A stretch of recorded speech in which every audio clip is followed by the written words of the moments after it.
Greetings, everyone. This is me again, Zara Bazak. Come to help you out of darkness into light. So let's see when I show you if you can believe me or not again. And as I've been showing you, so persevering with this, it's hard work I've done, not for the Muslims. Now, I've not done smart work. Now I'm going into the hard work. This for me is enough, right? In the condition and all I'm in. So the illogical and lame excuses in Quran ayats that will take you out of zulm, out of darkness into light, right? And here the title is somewhat the same. Allah guides you with clear ayats, and I will show you how unclear the ayats of Quran are. So please join me, waiting for people to join. Let's see how it goes. Surah, please bear with me as I've just done all this work today. Notes, right? So very confused, but some things have come up which make me want to break down, and I just some like, for example, in my previous live stream, it was very subtle the way it's given. The ayat I gave in my previous live stream, the subtle lie that he has not taken it from anyone, those stories about Noah, and that he has gotten a revelation, and his people even didn't know about it. So I took Abdul Muttalib, his grandfather, and showed you that he had a meeting with, or he was in contact with Jews, and there were interactions going on before even his birth, I guess. So this, and how subtly he could deceive you. So that was hard, but I showed it, and now I'm here. Surah 24, ayat 46 says, "We have certainly sent down distinct verses." They're so distinct, clear, right? It's another translation as, "We have sent verses that clarify the right path." The right path, the straight path that Shaitan is on. Shaitan himself says, you can see later in the later ayats. So what would save you? God guides whoever he will to a straight path. Yes. And he's even guided Shaitan to be sleeping, like completely lying on the straight path, to attack those who come on the straight path. Or maybe standing there, I don't know. But he's completely covering the straight path. So this. Then, so how clear these ayats are, you can see for you, if you don't get confused, right? At least if I don't help you come out of this Islam today, at least hopefully I'll get you confused in this. So Surah 65 ayat 5 says, "That is the command of Allah which he has sent down to you. And whoever fears Allah, he will remove for him his misdeeds and make great for him his reward." This means that the misdeeds would still be there, right, for some believers. So Allah has to remove those misdeeds, right? Can you believe this? There's no way out for you, damn sinners. Sorry, but when I was, there is something as damn sinners. The sinners would be damned. But even here, the believers, he will remove for him his misdeeds. But that is the command of Allah which he has sent down to you. And whoever fears Allah, he will remove for him his misdeeds. So maybe your good deeds cannot remove it until Allah removes the misdeed himself from you, believers, and make great for him his reward. So are you confused? So am I. So let's see if it clarifies. So Surah 65 ayat 11 says, "He sent a messenger, i.e. Muhammad, reciting to you the distinct verses." Again, very clear verses, it means, of Allah.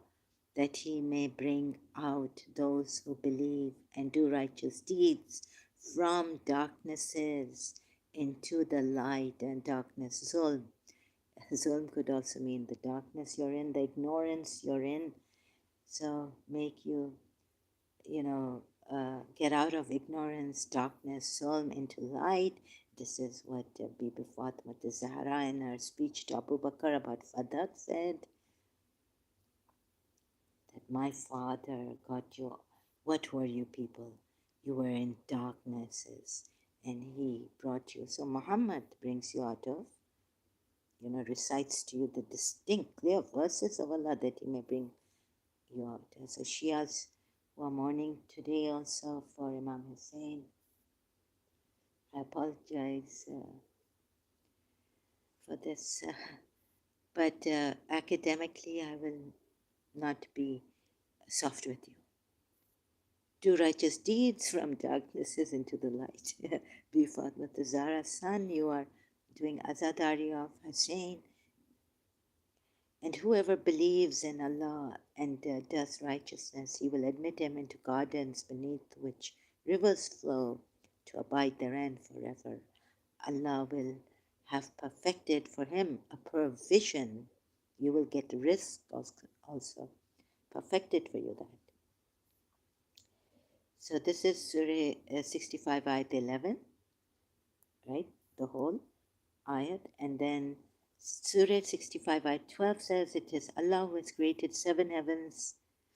I wonder if there are 7 heavens, but the earth, has some layers, and of the earth, the like of them. His command descends among them, right? So you may know that Allah is over all things competent, and that Allah has encompassed all things in His knowledge, in knowledge. So His command descends among them, and yet there are people who do not take His commands somehow and go astray. They don't listen to His commands. They don't heed. They don't pay attention. So what is the universal command actually? One command that could bring this people to heaven and not make them go to hell and be damned disbelievers. His command descends among them. Right?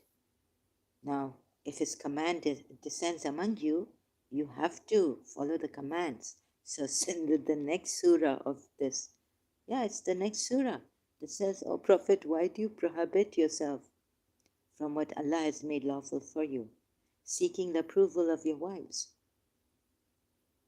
So Prophet himself, the command that descends among them, they pay no heed to, if the ayat goes like that at times.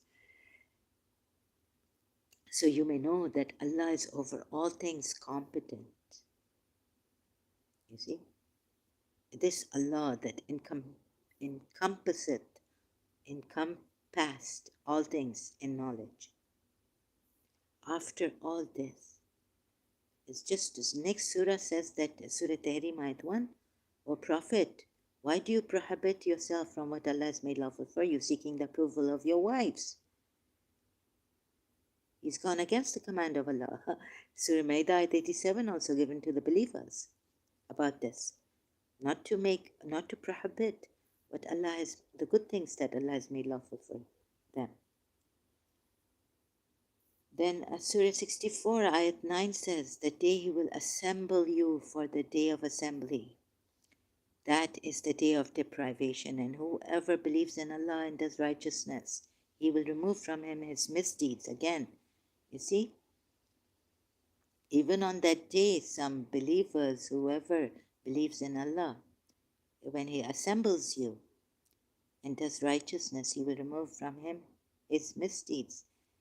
It's worth mentioning here that Jesus Christ had to come, and that's why the Christians had to make, or they thought that, Allah, a God had to, sorry, not Allah, but this God, the Most High God, and Yahweh and all, had to bring the Son.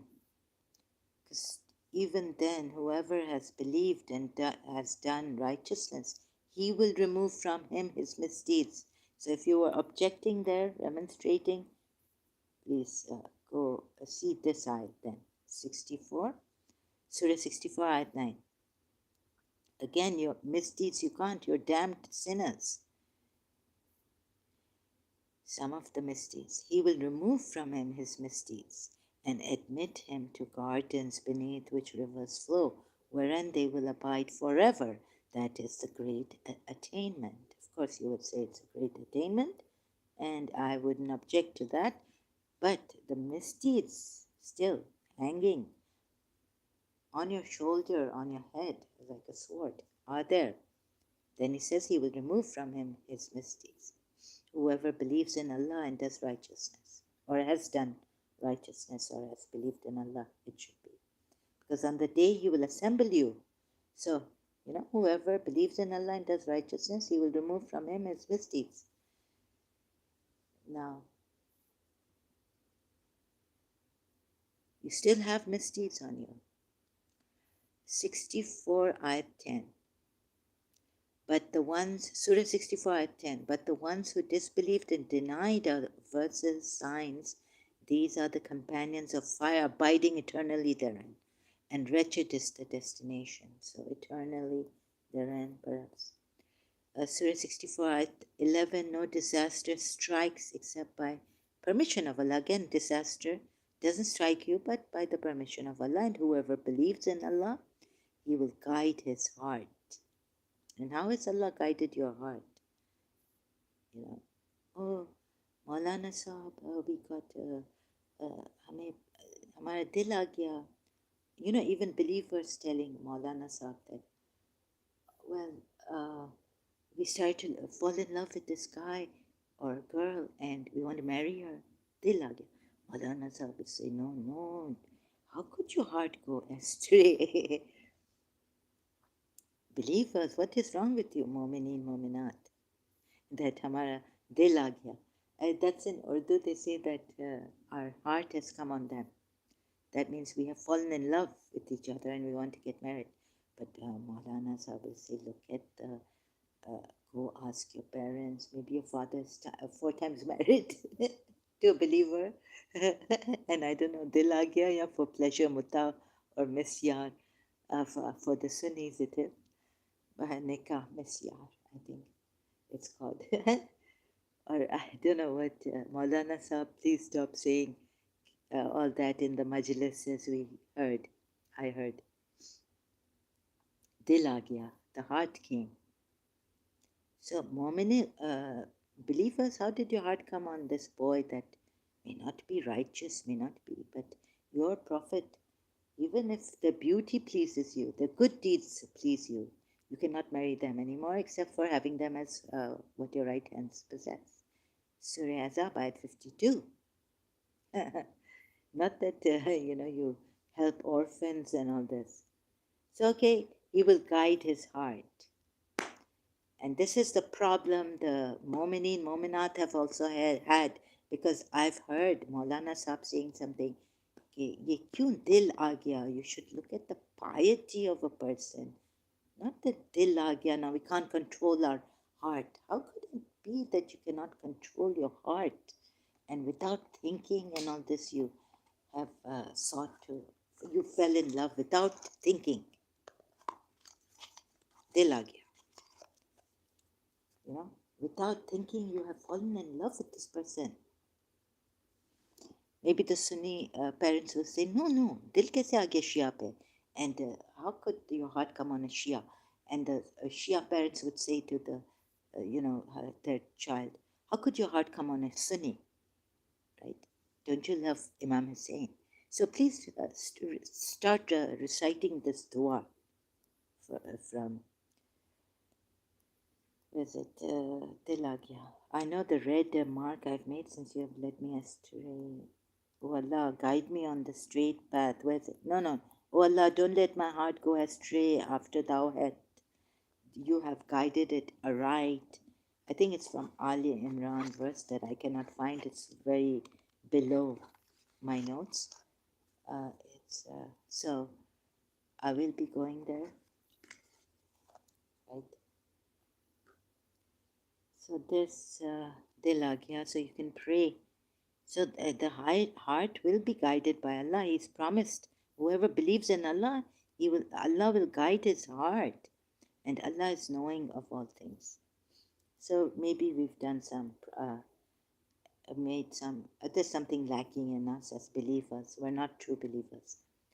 That Maulana Sahib, Dil aa gaya. 63:8, Surah 63, Ayat 8. They say, if we return to Al Madinah, the most honored for power will surely expel therefrom the more humble. Right? And to Allah belongs all honor and His Messenger and to the believers. But the hypocrites do not know. Now, this ayat, if they return to Medina, what is this about, this ayat? You can read, I've read some of it. It really didn't make sense to me. I had cognitive dissonance or something. I had a hard time, like, but they say if they, who are these people who would return to Al Madinah, and the more honored for power will surely expel them. So you can read that, right? But like all power, this I don't agree to. I think that finally he's the one who expelled. So it happened. Surah Hashar. I haven't given the ayat from Surah Hashar. He expelled the Yathrib people. In Medina, he made Yathrib Medina. So now tell me, who's the shaitan? Who's the one using Allah as shaitan? Because you know what? Here, the word azu, right? It's like from izzati, here. Izzati, izzatu, aizatu, right? What does shaitan say? That with your izzat, I will lead astray. Most, all of them, except illa, except your muqlasin, your chosen ones. So could he be using Allah's izzat power? Because you can see what he's done here in Surah Hashar. And so it happened. The Yathrib people were expelled and the excuses given and more humble. Then, so wouldn't you say, on the other hand, those were the more humble ones? And every time someone is expelled like that from the city, why were they expelled? Because they opposed Allah and the Messenger. Because, and then your people will say because they did not. But can you trust him? Can you say that he's? Or they wanted. No, they use. Some of them use this attempted assassination, or the Confederates. They helped and this and that. The Bani Mustalik also. What he did to the Bani Mustalik, you can see the Khawarij, the Jews. Khawarij are the Jews. Who are the Khawarij? So, but finally he expelled them, right? Whatever reason, that was like, they were after my life. But now, as the true religion, you see, this is, even if this was the true religion, let's say, if I came to the point where I understood Surah Hashar ayahs, and even if it was my true religion, I would still question that. Houses, breaking houses, expelling them from their city. You should leave the city, right? But no. So here it goes against him, actually, Surah 63, Ayat 8. And you know what Allah uses in the next one, green highlighted, light green. And to Allah belongs all honor, and to His Messenger, and to the believers. But the hypocrites do not know. Well, honor is not enough, I'm sorry to say that, because here we have Shaitan saying, Surah 38, Sa'ad, Ayat 82. Iblis said, I swear by your might, Izzati, Aizzati ka, right? Fabi izzati. So now what can you trust?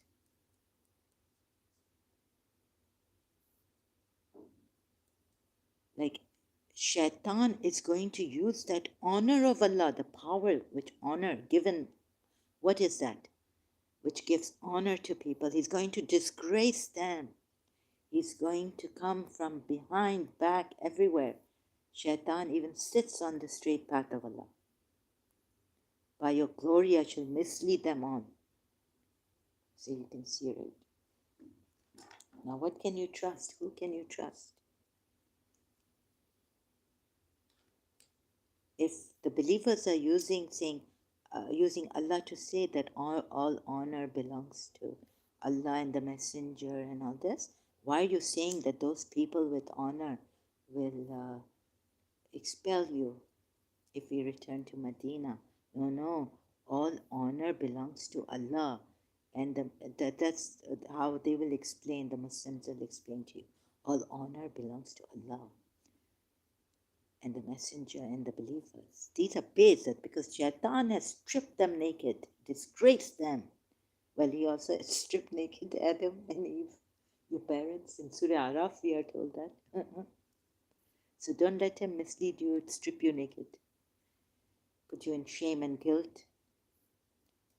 But sorry to say that all honor belongs to Allah and to His Messenger and to the believers, but the hypocrites do not know, is wrong.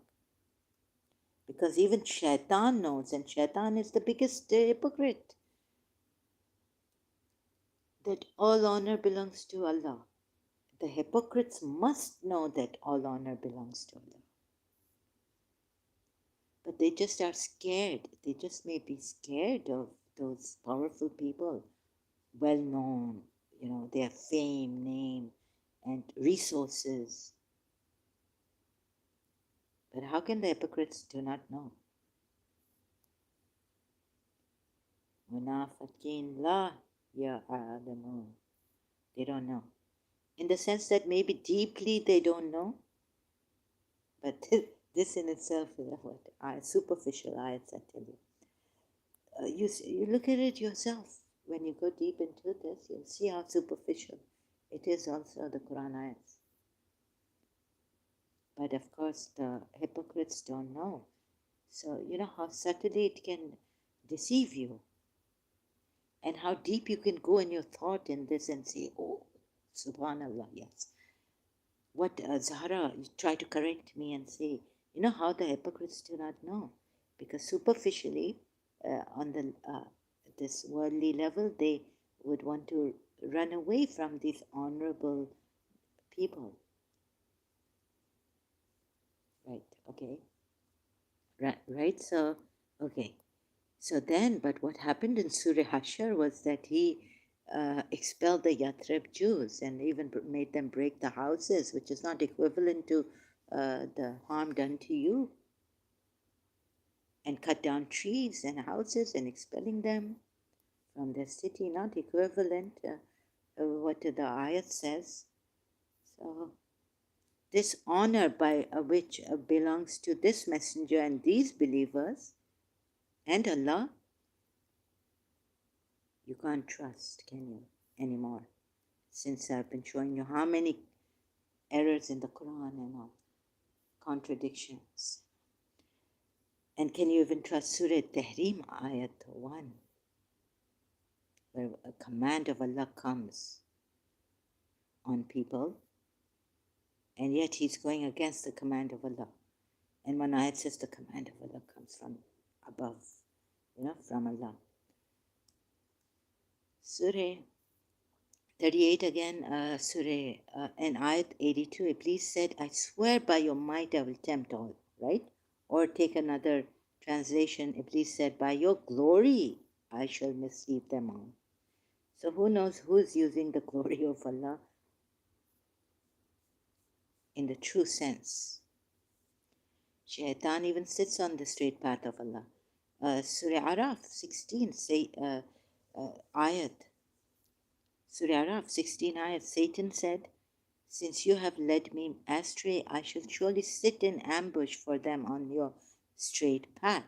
Now, who's going to relieve you from the straight path? Because Shaitan is sitting, not lying, sorry, not lying, but sitting on the straight path of Allah.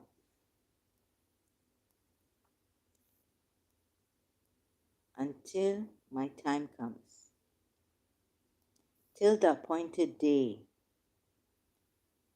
Okay? Time will come. Now, this time that will come, okay, let's see. Except not, so Surah Sad ayat 81, Surah 38 ayat 81, till the appointed day. And this appointed day will be, Jesus will be a token, but some Muslims don't believe that Jesus will come back on this. He's not the hour. I'll show you why. Except not the chosen ones, right? He will not, Shaitan cannot mislead the chosen ones of Allah, except, right? So that also. Then Surah Sadad 86 says, Prophet, say, I ask no reward from you for this, nor do I claim to be what I am not. Say, O Muhammad, I do not ask you for it, i.e. the Quran or the message, any payment. You see, two different versions. If you say payment, then the Shias got all,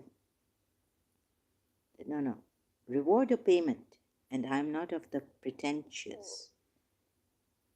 Another translation, prophets say, I ask no reward for you for this, nor do I claim to be what I am not. Here he says no reward, not payment. So it could be any kind of reward.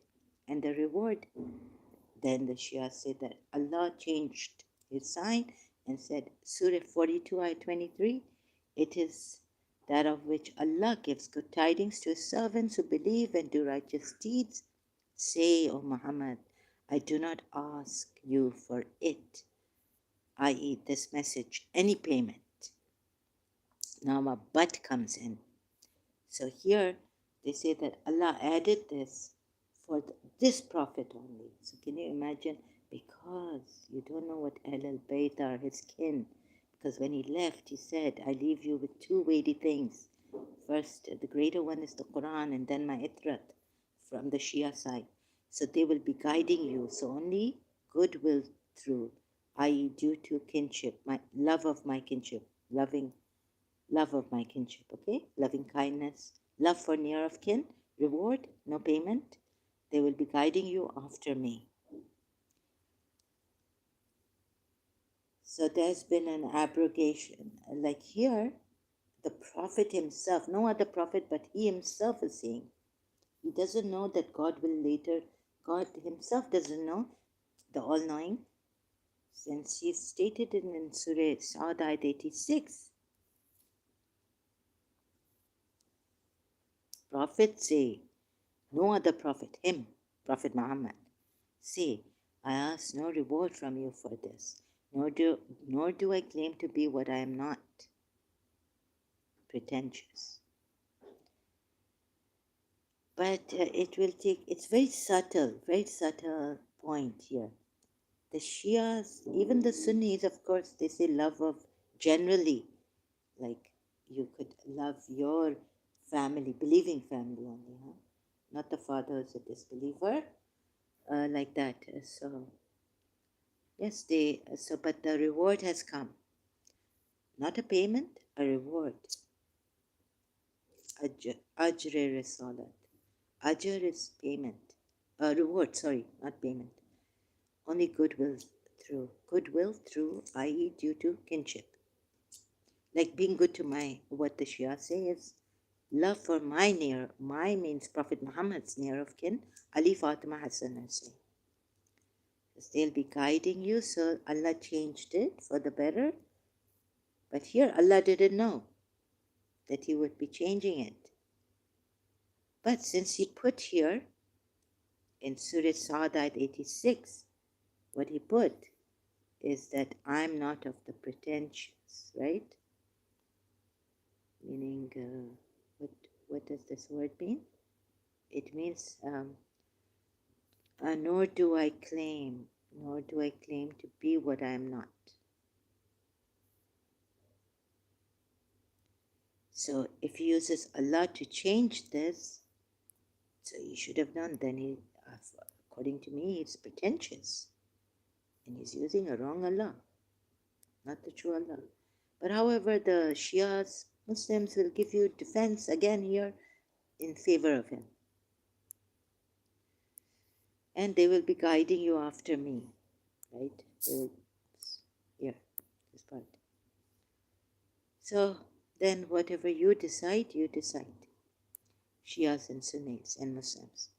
Surah 24, Ayat 21. O you who have believed, do not follow the footsteps of Satan, and whoever follows the footsteps of Satan, indeed he enjoins immorality and wrongdoing, zulm and immorality, and if not for the favor of Allah upon you and His mercy, not one of you would have been pure, ever. But Allah purifies whom He wills, and Allah is hearing and knowing. Now we see that Allah is purifying the Ahl al-Bayt. However, Surah 53, Ayat 32 says, those who keep aloof from the great sins and indecencies but the passing idea. Surely your Lord is liberal in forgiving. He knows you best when He brings you forth from the earth and when you are embroids, okay, in the wombs of your mothers, embroids. That's how I pronounce it. Sorry about that. In the wombs of your mothers. So this also, what does it mean? Therefore, do not attribute purity to your souls. He knows him best who guards against evil. So we see in the multilingual Quran what it means, the commentary, from the commentary, Shia commentary. Under Surah 43, Ayat 32, Lamam stands for the intention to sin and the sins committed before coming into the fold of Islam, most likely to be forgiven after repentance and amended conduct. Allah's attributes of mercy and forgiveness are unlimited. Then how come He removes His mercy? Is this rahmat?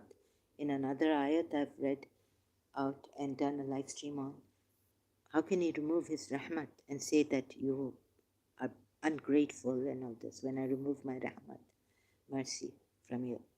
And ungrateful, and what else are you? Niggardly or something like that, okay? God knows what. So Allah's attributes of mercy and forgiveness are unlimited and always there, should be available, never removed. They come into action without our asking. If we surrender our wills to Him, our prayer helps us to surrender our wills to Him. As Allah knows our inmost being, it is absurd to justify ourselves either by pretending that we are better than we are or by finding excuses for our misconduct. This is what it means that you are not. This is what they're saying. And if we try to safeguard ourselves against evil with full awareness of laws made by Him, He will appreciate our striving and may forgive us. How can you be fully aware of Allah's laws when Prophet Muhammad was fully aware of Allah's laws in Surah Tahrim ayat? I will take you again to Surah Tahrim ayat 1. When he prohibits himself what Allah has made lawful for him. Good thing. And he's asking you to be full aware. A prophet should be fully aware of Allah's laws. Then there he wasn't fully aware. And I made you fully aware through the logic, like through the Shia side also, the illogical ways, like it defends Prophet Muhammad in Surah Tahrim ayat 1, right? So sorry to say that to you. I don't mean to boast about it, but someone had to do it. Someone had to do it. And I haven't seen a Shia do this as in the live stream I'm doing. Full awareness of divine laws, Allah's laws, of the laws made by Him. Allah's laws is divine laws. Allah's laws, divine laws. Okay, then, and so you are not, excuse me. So therefore, do not attribute purity to your souls. He knows him best who guards. Okay. Masoom. Like when you're young, you must be masoom. And even in your wombs, when you are embroids in the wombs of your mothers. Wait a minute. Those who keep aloof from the great sins and the indecencies, but the passing idea. Surely your Lord is liberal in forgiving. He knows you best when he brings you forth from the earth, and when you are embroidered in the wombs of your mothers. He knows you best, okay? Therefore, do not attribute purity to yourself. This is the way he's put it. He knows you. So why did I choose this side? Let's see. Very subtle points are striving and may forgive us.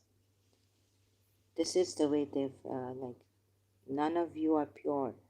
And don't, only the pure can touch this. Did I put this? Even the Quran, in Surah Waqia, it says only the pure can touch this. Some say only angels can touch this. I don't know. Or wudu, do wudu and you're pure. So when you are not pure, so do not attribute purity to your souls, because the soul is not pure, yourselves or your soul. So it's not a very good explanation, but not that bad, but not that good also, like from the Shia. So these are subtle points I'm bringing out. Then in Surah 33, ayat 33, and abide in your houses, this is about the wives of and the women of Prophet Muhammad. Abide in your houses and do not display yourselves as was the display of former times of ignorance, and establish prayer, and give zakat, and obey Allah and His Messenger. Allah intends only to remove from you the impurity, O people of the household, and to purify you extensively with thorough purification. Now you see here, Shias will give you all sorts of things that this ayat turns to. Feminine is one and male is many, plural. So this is only for Allah turns to Ali, Fatima, Hassan, Hussein. And it's not for the wives of Prophet Muhammad are not included in this. No other woman is included, only Fatima in this. And yet they have been impure. From you, the impurity means they were removed. He intends. If Allah intends only to remove from you, means that, please, Shias could not see this for the life of me. I mean, we can understand. That's why the Sunnis would say that the wives were not pure. But when this ayat, it includes the Sunnis, Muslims, some of the Muslims say, non-Shia Muslims, that the wives are included in this. To remove from you impurity and to thoroughly purify you with thorough purification. O household, O people of the household. So now I would incline to the Sunni interpretation, because to remove from you the impurity, there's a certain time, and you have impurity, and Allah wishes to or intends to remove that. If He removes it, this means you had impurity before. You had the sin before. So they are not the light. Noor-e-Ilahi. They are not the light. Fatima, Ali, Fatima, Hassan, Hussein. But the Shias, they go on with their own interpretations, unfortunately being deceived or what, I don't know. Then this about purity. Let's see. I was trying to find out whether anything would come up that I can show you more substantial. Anyways, nothing came up very substantial, very clear cut. So going to Surah Anam 24. No, this is the spoils of war. Sorry, it's Surah 8 ayat 24. I'll just make this mistake. It's Surah 6, 7 I know Araf, 6 and 8. So I apologize for that, word for word, because I took this from another Quran website. O you believe, respond to Allah and His Messenger when He calls you to what gives you life. And know that He's always called you to fight, fight, fight, and all this that I cannot show you Al Imran verses and all.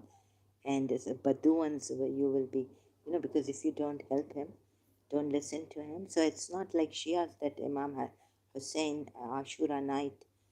No, not the Ashura. Yeah, not Shami Ghariba, but the 10th night would ask you 9th, 10th, and 10th day. The night comes before. So 10th Muharram will blow his candle off. You will be mentioning that. Say you leave, and so leave, go far so you don't hear my voice. If you heard my voice, I relieve you from the oaths also. Then you'll have to come back. Because, respond to the call. But Imam Hussein can't do that. Right? And so why does Abbas, I heard from this place, website, no, YouTube, that the Magi's, that they were Hazrat Abbas and all, that's why he wears those two feathers, maybe Yazid army had the ones who, because these two feathers, they used to worship, if you put them on your head, it's like you're a mushrik, not a mushrik, polytheist. So they were saying that Hazrat Abbas and all, they were the polytheists, and this is from someone else, and polytheism is not wrong, or it's wrong, or just the devil woman, deity, and all that. I mean, that's also not good. But I feel that why Hazrat Abbas was worn that with two feathers. I was looking at the Noha. Also, he had the two feathers on YouTube. हलचल है फौज शाम में अब्बास आते हैं क्या वक्त पर गया है मोहम्मद की आल पर चादर नहीं है. So only the chadar they snatched away the veils of the women folk of the messenger. They didn't sleep with them or take them slave girls and then have sex with them. What your right hand says, they didn't do what he did. So about Hazrat Abbas, maybe, because so much against the polytheists, and it's unfair, I could see it, so he was made to wear that head thing, two feathers. What the two feathers stand for, you can watch a video, a Persian magi of a year. Can't remember the proper name of the channel, but I heard the story from that channel, Magi, the secret of secrets they have. Then Surah 8, Ayat 26 says, and recall when you were few in numbers and deemed weak in the land, fearful lest people do away with you. You were few, O mankind. Then He provided you refuge, strengthened you with His help, and provided you sustenance with good things, that you may be grateful. So maybe this is what the Bedouin Jews were doing. They didn't want to fight and all this and help him as a false prophet. Like, I feel he was always wanting them to fight and this and that, go to war, at least defend yourselves. So I'm not trying, I was trying to find and I couldn't find, not substantial, but just seep through these things. Like, you can be grateful because God has provided you sustenance, and those Jews, let them enjoy what their God had given them in Yathrib. But no, come with me. Why didn't you help me?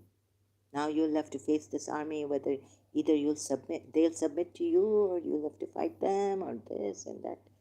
What is the use of that? Then again, the same surah, ayat 27, believers, do not be unfaithful to Allah and the Messenger, nor be knowingly unfaithful to your trust. And what is your trust? So you can see Surah Tahrim ayat, the oath of Allah, he took an oath, he prohibited the command of Allah, he went against. Pleasing his wives, that's pleasing the hypocritical wives, right? And now, at that time, unknowing wives become, he's still apostle of Allah. You can't, not even the wives are allowed to know him. They will become unbelievers. That's why Allah says in the Quran, Ayat Surah Tarim later on, that Muslims, they will be Muslims. We can replace you by those who will be Muslims. Right? Give him Muslim wives in place of you. So he betrayed the trust. And he also betrayed that orphan as he was, Zaid, and then his father came, but then he didn't go with his father. So how he betrayed Zaid, you can see also Surah Azab and through my live streams, not through the Shia or Sunni explanations. Footnote is trust. Embrace all the responsibilities which are imparted to someone because he's trusted. This is from Quran.com. What is important here? Or any office or position which might be bestowed upon a person by the group. And the one bestowed by Allah to Prophet Muhammad, prophethood. Where did he betray the trust? Surah Tahrim ayat. Going against the command of Allah, pleasing his wives. And that one I cannot show you completely about Zaid. But as a prophet, he gave him his name, he made him his son. And then Allah comes and changes the law and says, no. Now those in error, you surely were in error. Don't practice this anymore. And Zaid is your entrusted one. No. But he took the name away. Zaid bin Muhammad. Also that. Now you can even marry the divorced wives. And that Allah has made it easy. So there's a betrayal of trust and done very, very very intelligently, cleverly. Oh man, so Surah Nisa ayat 1 I went to, because orphans, how to take care of the orphans and what to do. And at one point, Zaid was kidnapped. He wasn't an orphan, but then, he didn't go with his father. So he stayed with Prophet Muhammad. Oh, mankind, and your trust. So even like if Zaid is out of the orphanage, but trust. Don't be unfaithful to your trust. Now Zaid trusted him from childhood or something. He was been there with him. He was kidnapped and this. What a way. I would really move away from this person. God keeps changing his laws like this about Zaid, about the adopted son, that he practiced, Prophet Muhammad practiced himself. And what the Sunnis are rightfully saying that he didn't even know he was a prophet at that time. But the Shias, I can catch them here. Because the ayat 4 or 5 of Surah Azab says, you made an error, you made a mistake. And then the commentary of Shia says he doesn't make a mistake. Surah Najm ayat, he doesn't even speak out of his own desire. And then how does he go pleasing his wives? Oh, he was a great husband. But you don't see that pleasing your wives in the daira, in the boundaries of Islam, in the principles that Islam has given you. And what has Islam given? Commandment to the believers in Surah Maida at 87. Do not, O believers, do not make unlawful what Allah has made lawful for you. Very, very clear. The good things also, not obligatory only. So Surah Nisa, the one says, O mankind, fear your Lord. That's about all of mankind, who created you from one soul and created from it its mate. And how many mates? You can marry many. Men can marry many and disperse from both of them many men and women. And fear Allah, through whom you ask one another. And the wombs. Little did he fear Allah in this Zaid's case. And it's Allah also didn't have any fear. Through whom you ask one another. You know how serious this is. Trust. To keep your trust. Once you've given your word to someone, be a man of words. I mean, we're not saying promise, but that word you have given. You don't have to promise, take oaths and break them and this and that. But if you give a word and you don't promise, but if you slip, then it's sorry, I gave you my word, but that's a little less than taking an oath, I think, or giving you a promise. And here he's on oath, Surah Tahrim, Ayat 1, 2 also. So, through whom you ask one another. So this is for the whole mankind. It's addressing a whole mankind, humanity. Speaking of humanity, then the religion should have been humanity. And I'll show you how it's broken into groups. And then what the Shia say about that and what the Sunnis said then. How they explain it to the fellow Muslim. They need to explain it to the Sunnis. Baba, don't kill us. We are not that Shia with the Y. I'll show you. So this very important. You need to observe. I.e. footnote from Quran.com again. Under Surah Nisa Ayat 1. Fear Allah in regard to relations of kinship. So what I wanted to speak about is said, once you've made him your son, like the pagan, through the pagan custom, and then what have you done to him? So Shias think of this, right? He's a prophet. He practiced a pagan Arab custom, idol worshipping custom. He himself did it. So, wow, telling mankind to fear Allah in regard to relations of kinship. And who is the one? So it's telling mankind, it's not even telling believers. Then what happens when you become a Muslim, a believer? You're not supposed to take your father, as you're not supposed to regard them as your kins or be affectionate with them. It's just a stranger. You can't give them love and affection and make them allies. You can't be friends with them. Then let's pass through this quickly. I don't have the heart and energy much. Surah Ali Imran, verse 8. Surah 3, verse 8, Ayat 8. They say, Our Lord, do not let our hearts deviate after you have guided us. Remember I told you that you mu'mineen, mu'minat, with due respect, have to pray that your hearts should not be now misguided, deviate, good. But Allah, if those who fear Allah, believe in Allah, Allah guides their hearts, right? So now it's more like, so confusing. You have to pray like this. So grant us your mercy.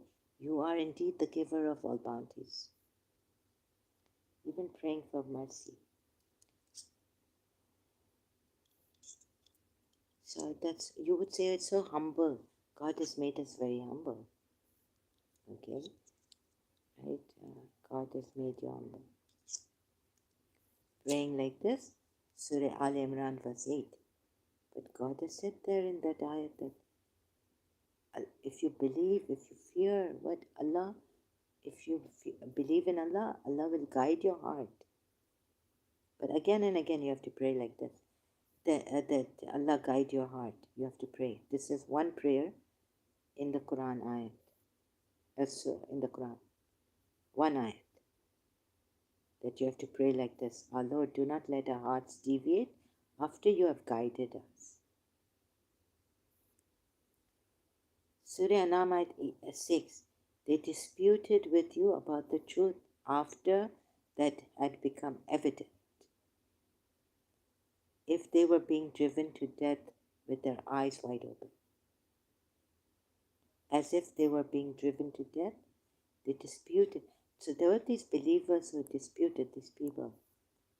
You see, I hope I've gone a little fast somewhere, I know, not explaining any of his position.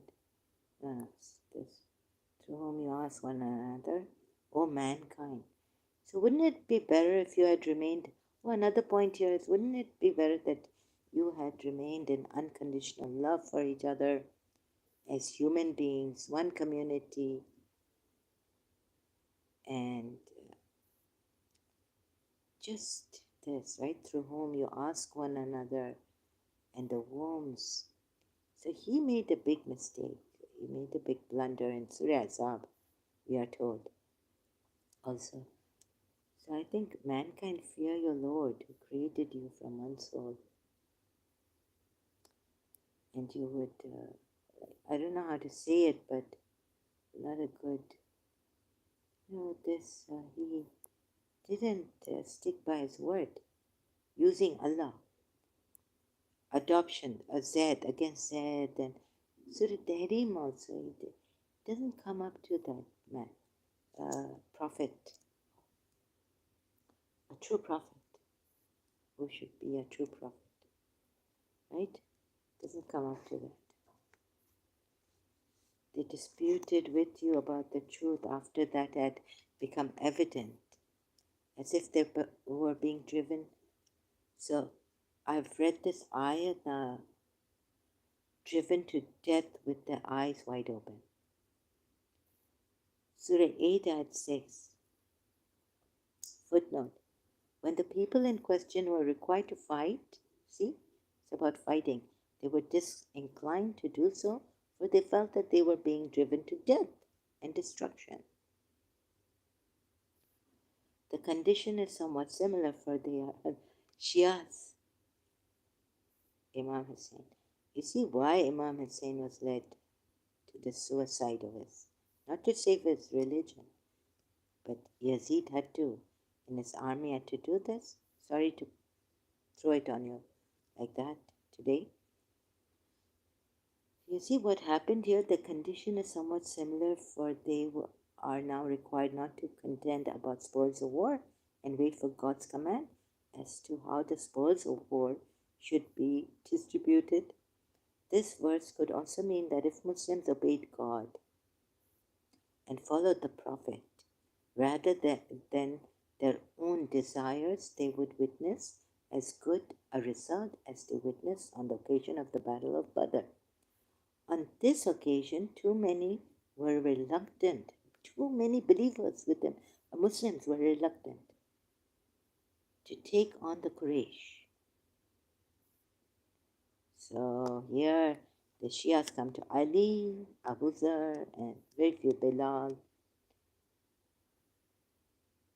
What happens here to those Sahabas?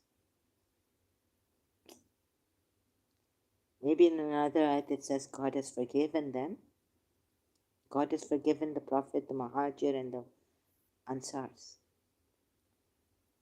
But here, they were reluctant to take on the Quraysh and considered it nothing short of suicide. Who's leading them to suicide? Using Allah. This is shaitan, big shaitan. Let's say someone came to fight you. First you talk to them and you say, but why? Okay, so you can practice your religion, we have been saying. Kun for you. No. Sorry, no. Kafirin, Surah Kafirin. For you, your religion. For me, my religion. Right? You can have. But this house was what? What is the problem? The Kaaba is made by Abraham? No. Or the polytheists were coming after Prophet Muhammad? Or he wanted to clean the Kaaba from the idols? For you, your religion, for me, my religion. I will not believe in what. That's enough. So The Quraysh, they were most of the Sahabas on this occasion. This is from Quran.com, like this is from the Sunni Muslims. On this occasion, too many were reluctant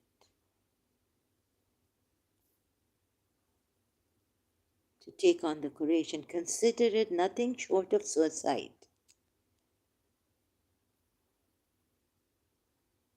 Verse 6 of this. So footnote 1 here, eyes wide open. But when they obeyed the command of God and His Prophet, it proved to be a source of life and survival.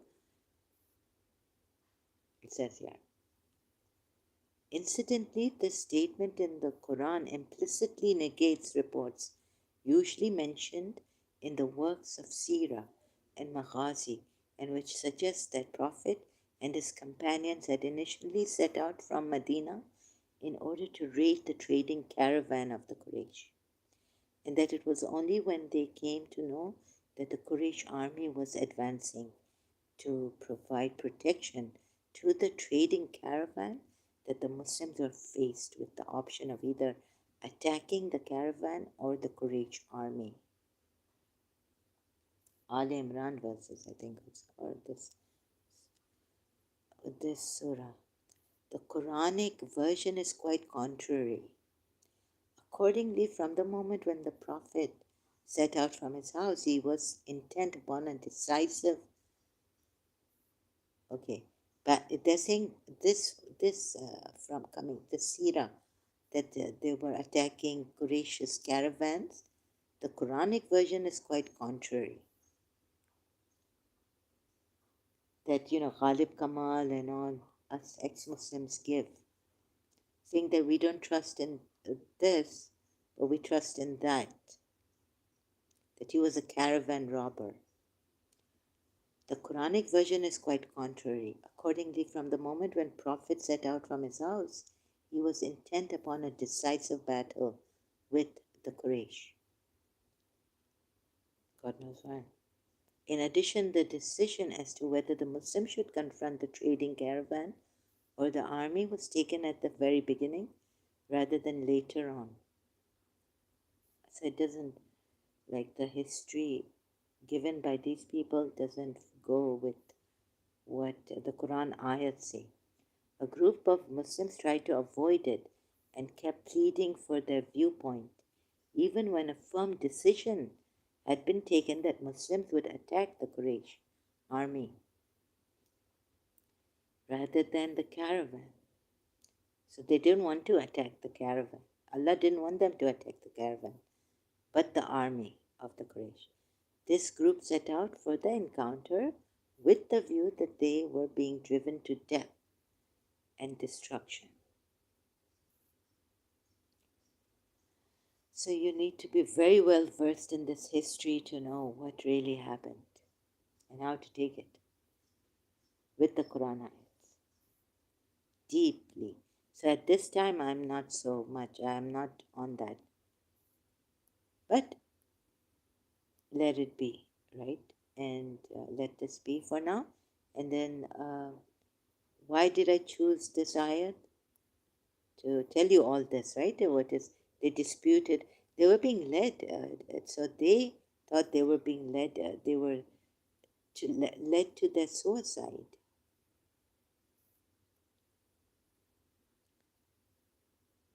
Depends on how you take history and how you take the Quran ayats. So the Muslims already have made a mistake, by following this as the true thing when it is not.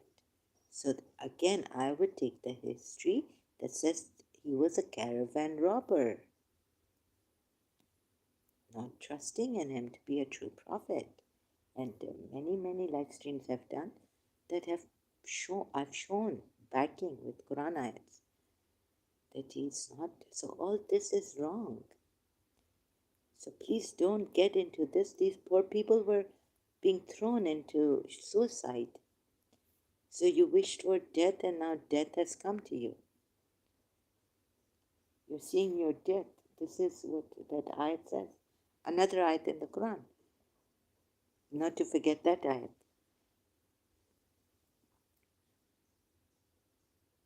Why they wish for death? And so they were seeing their death. That other ayat that I didn't put here. So let's go to Surah, Surah 6, ayat 9 now. Had we appointed an angel? Oh, this it. Now, all those subtle points that I've been confusing you with, maybe, right? And not able to give you substantial proof. All that hard work I did. For me, it's hard work right now. Sorry, it may not be for you. It may be nothing for you.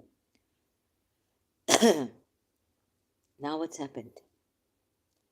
I found Surah 6, ayat 9, which says, I found another ayat which will completely, tell you that this is a false religion. Illogical and lame excuses in Quran ayats that will take you out of zulm into light. Surah 6 ayat 9 says, had we appointed an angel, we would have sent him down in form of a man, like to Bibi Maryam, and thus we would have caused them the same doubt which they now entertain. Are you sure?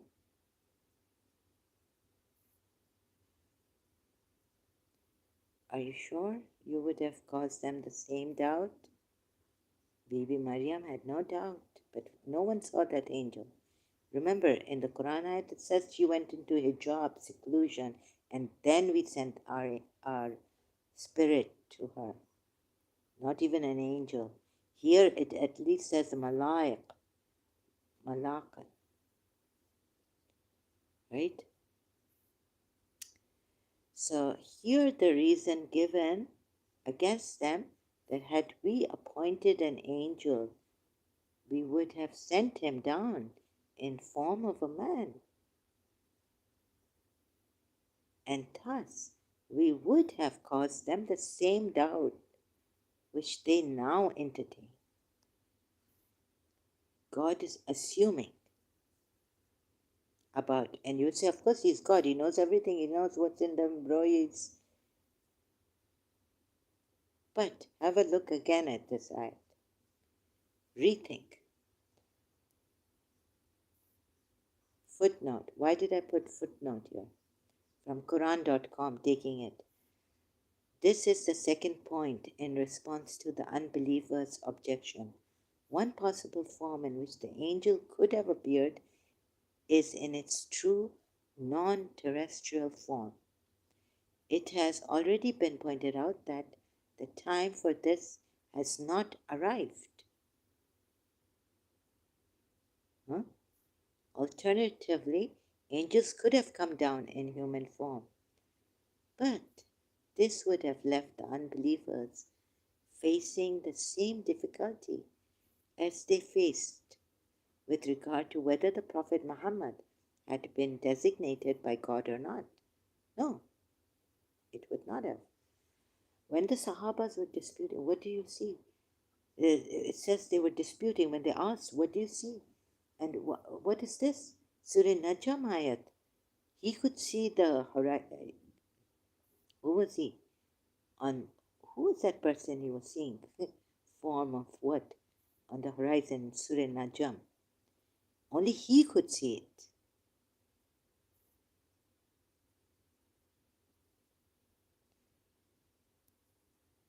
I'll show you Surah Najm. So Surah 19, Surah Maryam, ayat 17 says, and she took in seclusion from them a screen. They could all have been told, the women also, go in the hijab, be chaste. Right? Angel is coming tonight or today. Then we sent to her our angel. All those young girls, virgins of that time, single, go in hijab. Angel is, you will see this angel. and he will come as a messenger. And so, like in Surah Sajda, ayat 13, where is it? Your souls would have been guided. You would have seen it with your very eyes. See, God says, I give you evidence now. I've given you everything clearly, explained everything, brought all the evidence that was needed, made you say that I'm your Lord when you were in the loins and this and that, right? From the descendants of Adam. I've not left a stone unturned for the evidence and all that, so that you can't say, oh God, you didn't send us a messenger, you didn't send us clear signs, you didn't send an angel as a messenger. But here, then God, because here for the Surah Maryam, we sent to her our spirit, not our angel. Sorry, this is a mistranslation. So that's why I sought another translation of Abdul Halim and secluded herself away, meaning she went in a hijab. We sent our spirit to appear before her in the form of a perfected man. So maybe they were asking for something like this, that why only to Mary, since this Quran ayat has come, then please, why can't God send an angel to us? And then we'll make the word of God come true. Saying, yes, Bala, I accept. Had we appointed an angel, we would have sent him down in form of a man. So remember, Prophet Muhammad is not an angel in form of a man. And thus we would have caused them the same doubt. So he could have done that, but he's saying, if I did that, it would have caused them the same doubt which they now entertain. No.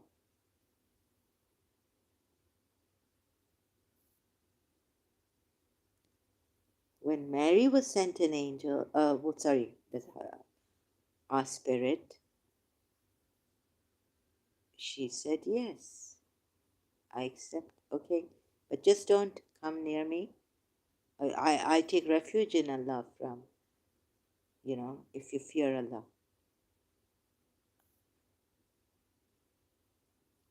And he represented himself for her as a well-proportioned man.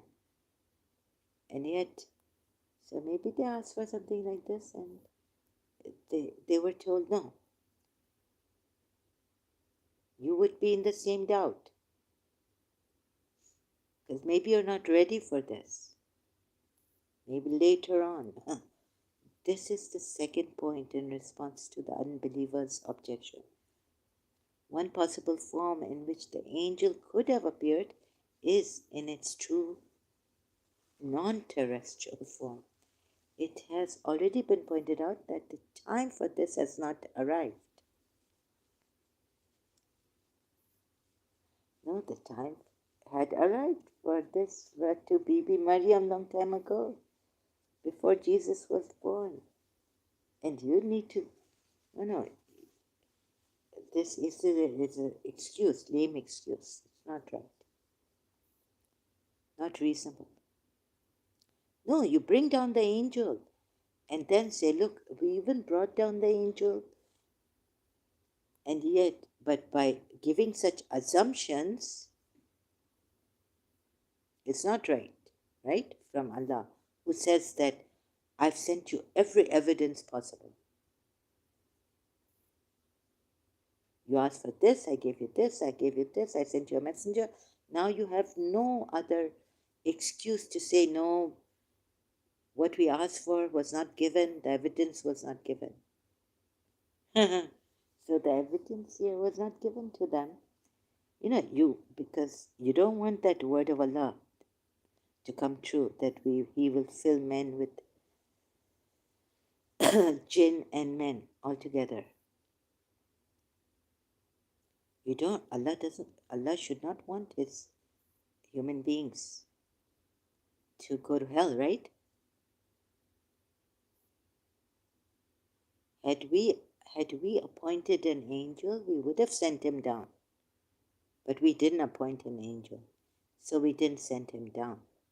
But you did to Bibi Maryam. Your spirit you sent down there to her. So she, and how come to some the angel, the spirit of Allah also came down? You will say, well, she was special. But then you're telling the non special ones to believe in this.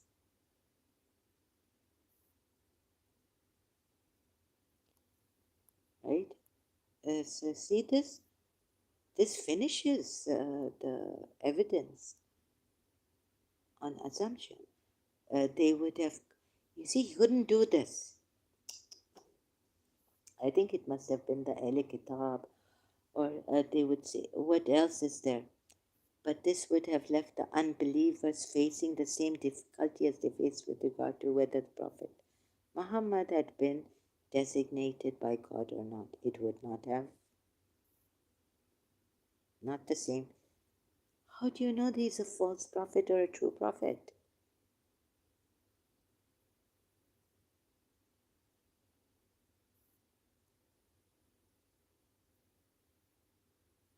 And angels could have come down in human form.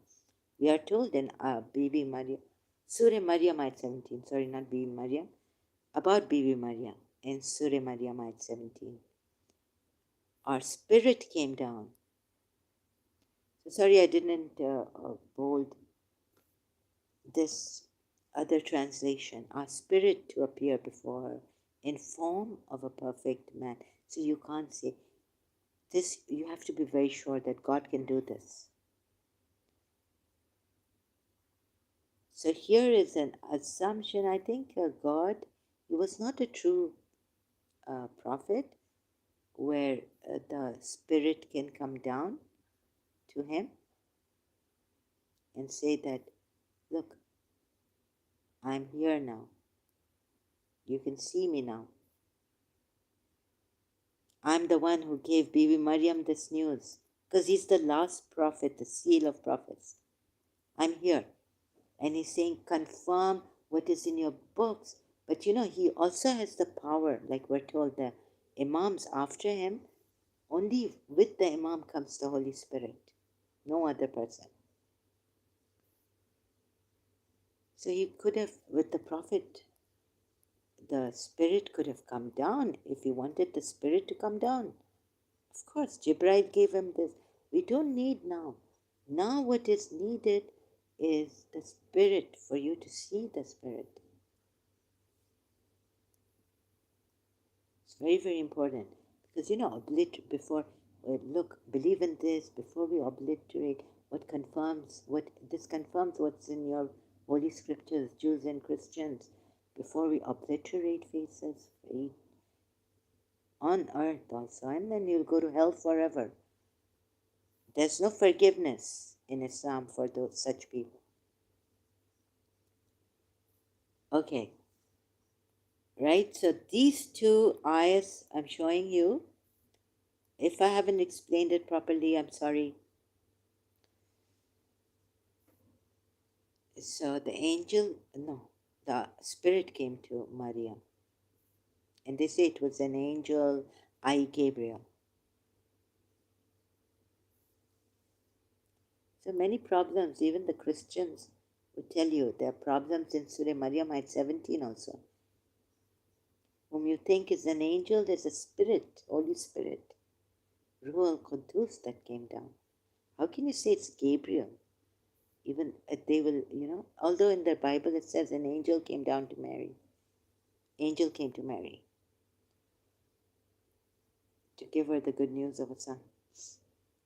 And he represented himself to her as a well-proportioned man.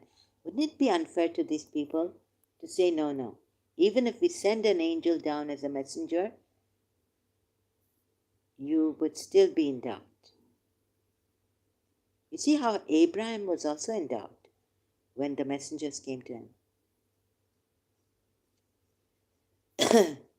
He was kind of fearful, apprehensive when he offered them the cooked calf, or, and their hands would not reach and all this. So, but then he started to believe. To cause them the same doubt which they now entertain. No, no, no. This is not right. Surah 6, Ayat 9. Not a good excuse. It's lame excuse. Quran ayat. Very clear. Okay? If you can't see this, I cannot explain it clearer than what I've explained it and shown you.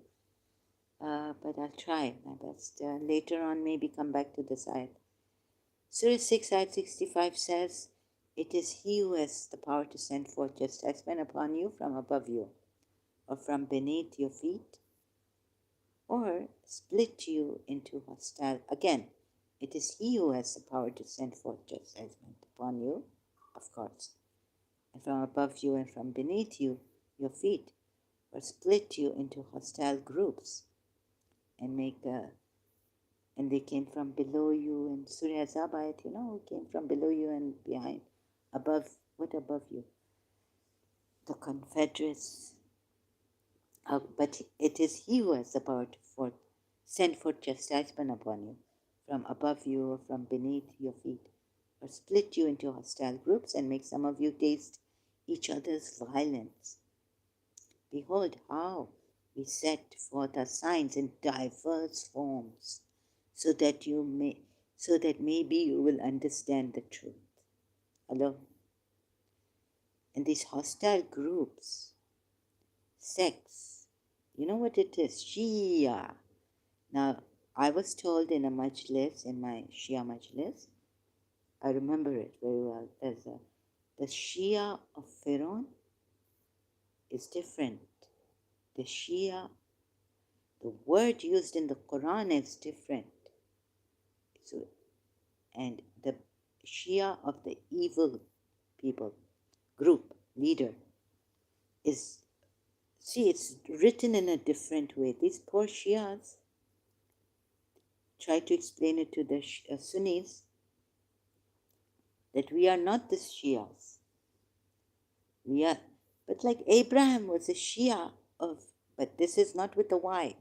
So please, now how these Shias have been, the Shia of Ali, have been misguided, let me show you. But they're right about this because it's spelled differently. It doesn't have a Y. And you know which one has a Shia without a Y? I'll be showing you all that. So we come to this. Don't kill the Shias, because they are not the hostile groups that mentioned in Surah 6, ayat 65.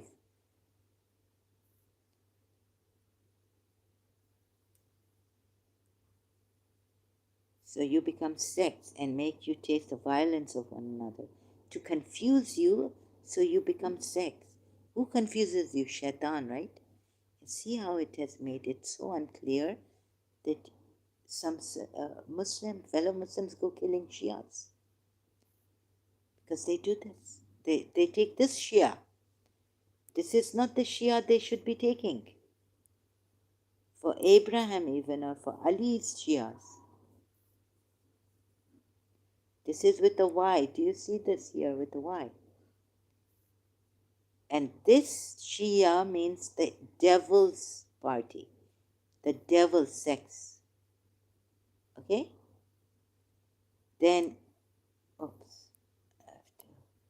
then in Surah 37, ayat 83 says, Abraham was of the same faith.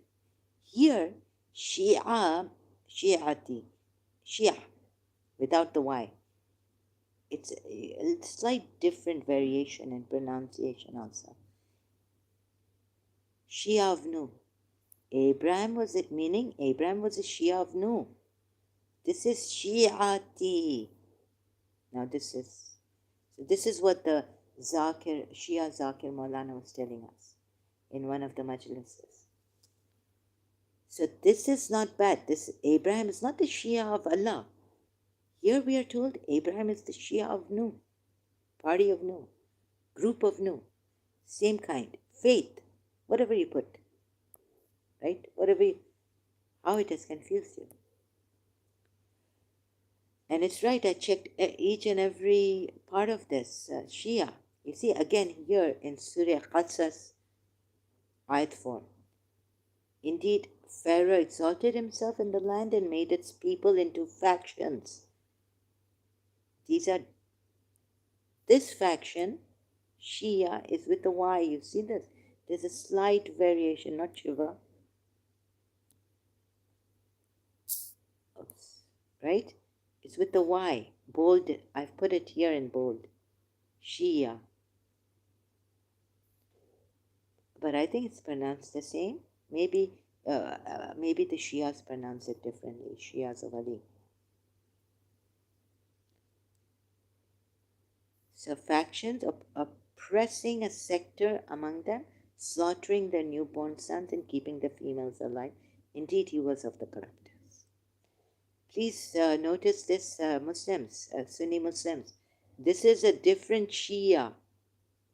These are the leaders, these are the followers of the devil, of the criminal, corrupt Pharaoh here. Again, in Surah Maryam, ayat 69, you would say, well, here is properly put Shia, like the way put for Abraham, the good Shia, the follower of, a good follower of not a devil leader, but a good leader, chosen by Allah. And he himself chosen by Allah, Abraham.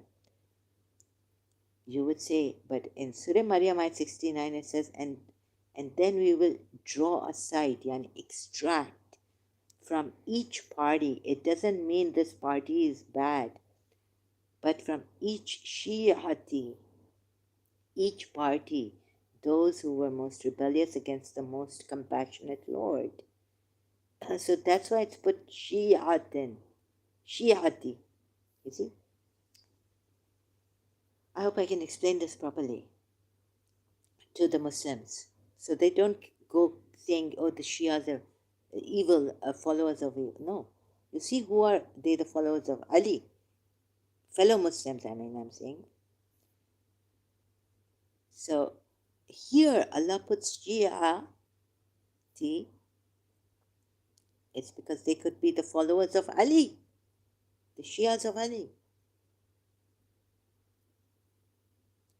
This is how the Shias will explain to you. And then we will draw aside from each party those who are most rebellious. Each party, draw aside from each party. Most rebellious against the most common. It's so confusing, I know. But even they are gone, like, they are evil party, you would say. Some, like how you translate this verse, I don't know. Sorry, not translate, but interpret. Right? So this is the problem. We have different interpretations and many misunderstandings, which has caused wars, things, killing in the name of Allah, in the name of Islam. Fellow Muslims, so many misunderstandings. They've taken a life, murdered a believer. Oh. So, but for me, it's confusing until. But I'm not going to look at. Well, I can look at now what the Shia says about this. But see how God has confused you people. And even to the Shias, I would say also, if it is YA or, no YA, see how it has confused you people, taking each other, like, no, the Sunnis taking your lives and all that. Now where are we? Oh.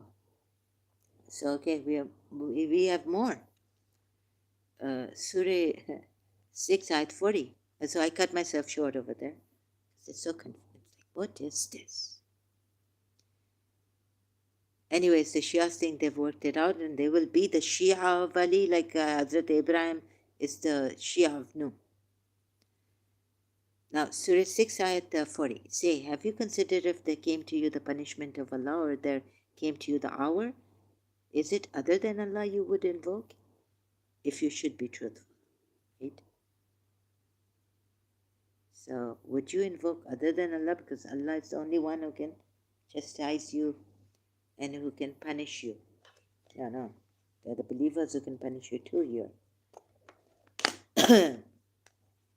Huh? Say, have you considered if there came to you the punishment of Allah or there came to you the hour? Which will, is it other than Allah you would invoke? Who would you invoke? Your awliyas besides Allah? With Allah? So who is the hour? Surah Zukhruf ayat 61 says Jesus is the portent of the hour. And yet there is a problem here with Sunnis have. Muslims have. Surah Zukhruf ayat 61. Need I read it all out? So verily he, i.e. Jesus, is a portent of the hour. Footnote 1. I will read later after this, when I complete the ayat, reading the ayat. So be in no doubt concerning it and follow me. Who's saying follow me? This is the straight way. And if someone is saying follow me, then he has to be alive. He cannot be raised up to Allah. So Jesus is the portent of the hour. So he cannot be raised up to Allah. He has to still be on earth. Follow me. Footnote. Another translation of this from Quran.com, okay, under this ayat. Surah Zukhruf ayat 61. Another translation of the sentence can be he is a means of the knowledge of resurrection. Here the question arises, what is implied by he? According to Hassan Basri, the Sunnis follow Hassan Basri and Sayyid bin Jubair, whereas the Shias follow their Masumin Imams, progeny of Prophet Muhammad, who are chosen as Imams. According to, not all the Imam's sons are chosen. One son after him is chosen as the Imam. According to Hassan Basri and Sayyid bin Jubair, it implies the Quran. Here the who, he. Okay, that is one can learn from the Quran that resurrection will come. But this commentary is irrelevant to the context. There is nothing in the context on the basis of which it may be said that it refers to the Quran. So there's nothing in context on the basis of which it may be said that it refers to the Quran. So Hassan Basri and Sayyid bin Jubair are also wrong, implying that it means the Quran. So much confusion amongst these Muslims, religious scholars, right? And then now the question is, in what sense has Jesus Christ been called a sign or a means of the knowledge of resurrection? Ibn Abbas, Mujahid, Ikrama, Qatada, Sudi, Dahaq, Abu Aliyah, and Abu Malik say that this refers to the second coming of the Prophet Jesus, as has been foretold in a large number of the traditions. And the verse means that when he comes the second time to the world, it will become known that resurrection is not far behind. But in spite of the great authority that these scholars hold, it is difficult to believe. In spite of the great authority that these scholars hold, it is difficult to believe that in this verse, the second advent of the Prophet Jesus has been called a sign of resurrection or a means of its knowledge. For it is contradicted by the next verse. His second advent indeed can be a means of the knowledge of resurrection only for those people who will be living in that future period or will be born after that, right? How could he be regarded as a means of the knowledge of the pagans, for the pagans of Makkah? Hmm. If he was talking to the pagans of Makkah. But is he talking to the pagans of Makkah who are being asked not to have any doubt about it? Therefore, the correct interpretation, in our opinion, is the one that has been given by some other commentators, according to which the prophet Jesus's birth without a father, and his making a bird out of clay, and his raising the dead back to life, has been presented as a proof of the possibility of resurrection. Possibility of resurrection. So that was before, right? So you could see that Jesus was resurrected, but of course you can't tell them polytheists, because they didn't even believe in the Bible, the former scriptures, Injil. So what is this? So the divine words would mean, why do you think, see, so problems. Why do you think it is impossible for God to raise you and all mankind from death when he can create a child without a father and a servant? First of all, they failed with the Christians also, under some Najran Christians. Okay, but so you can't tell the Makkans this, pagans. Servant of his can breathe life into an image of clay and raise the dead back to life by his permission. I don't think this is about resurrection. It's actually about the knowledge, the time of the hour that will come. There came to you the hour. Jesus said to, now if you look, check the Bible, what did Jesus say to Judas? Be quick so that the hour would come, right?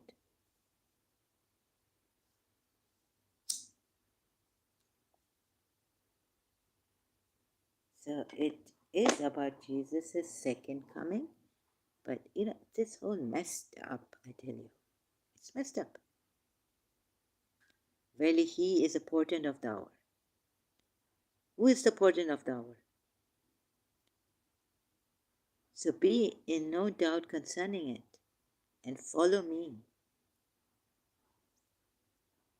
Who's saying follow me? This is the straight way. Again, straight way. But Jesus is the way. A straight way Shaitan is on. So you need a lot to understand. You need more than what this Quran has given you to see that this is not Shaitan, a false prophet coming using the Sirat al-Mustaqim, right? You need a lot more than this. Clarity in the ayats. So we have sent verses that clarify the right path.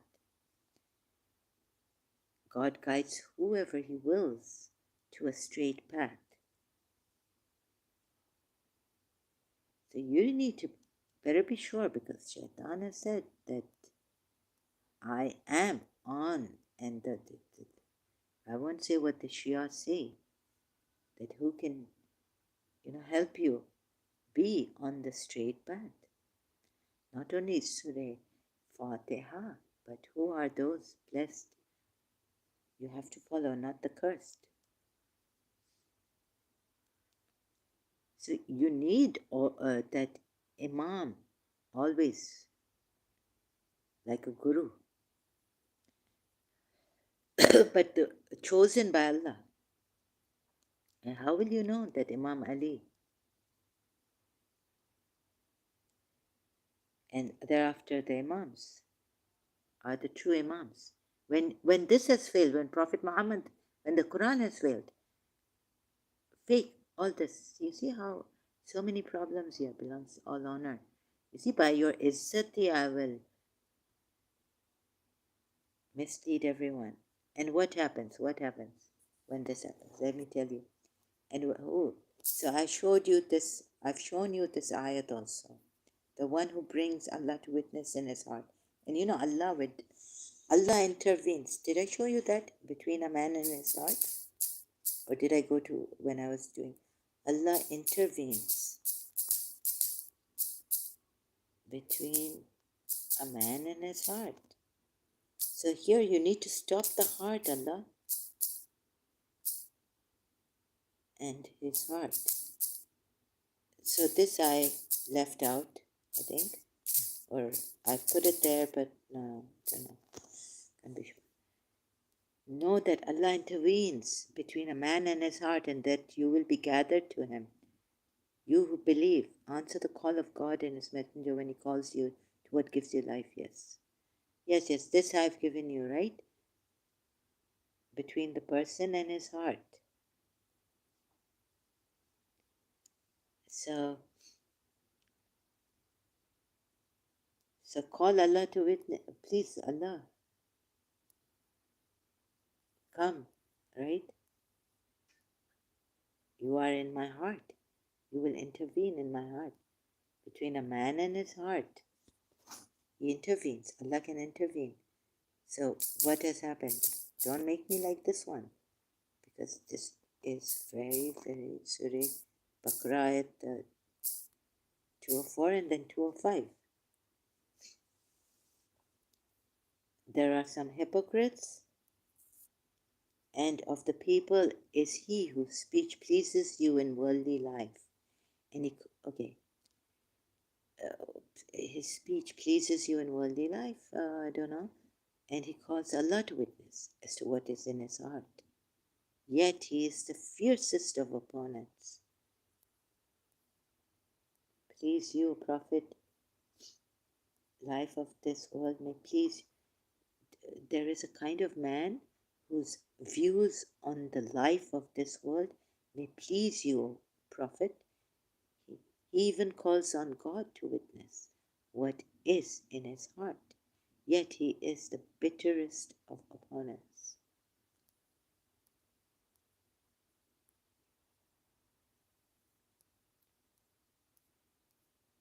Who could do this? And when he goes away, he strives throughout the land to cause corruption therein and destroy crops and animals, and Allah does not like corruption. So